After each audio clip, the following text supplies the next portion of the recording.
सबसे पहले मेरे खदशात ये हैं कि केस फवाद चौधरी साहब पे बनाया गया है वो ये है कि उन्होंने 50 लाख रुपए एक आदमी ने उनके पास अमानतन रखवाए और उसके बाद वो उन्होंने पैसे खुर्द बुर्द हो गई और उनको नौकरी का जासा दिया क्योंकि वो एक वफाकी वजीर थे।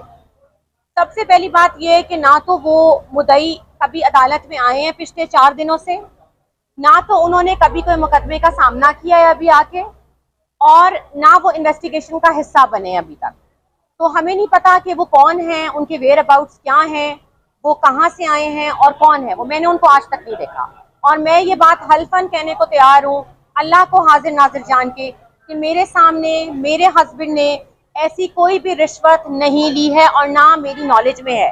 हमारी सारे पेपर्स, हमारी सारी लीगल चीज़ें ECP में जमा हैं, जो हर साल हमारे टैक्स रिटर्न जमा होते हैं और वहाँ पे हर चीज़ लीगलाइज और हर चीज़ लिखी हुई है।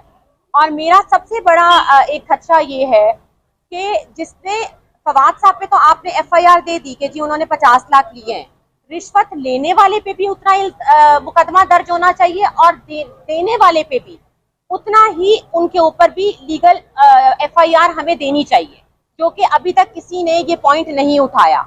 रिश्वत लेने वाला भी उतना ही जिम्मेदार है और देने वाला भी उतना ही जिम्मेदार है। मेरी चीफ जस्टिस ऑफ पाकिस्तान से यही अपील है कि ये सिलसिला कब तक चलता रहेगा।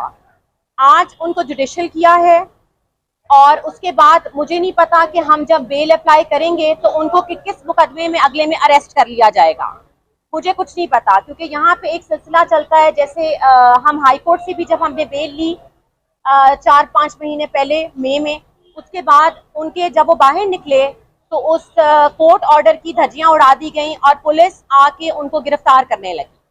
लेकिन चलें, अगर आपको लगता है कि वो किसी FIR में नामजद हैं और उनको इन्वेस्टिगेशन का हिस्सा बनना चाहिए, तो मेरी क्योंकि मैंने तो IG साहबात को बहुत रिक्वेस्ट की है कि आप मुझे वो फहरिस्त दे दें FIR की जिनमें वो मतलूब हैं, लेकिन अब तक मुझे वहाँ से कोई जवाब नहीं आया।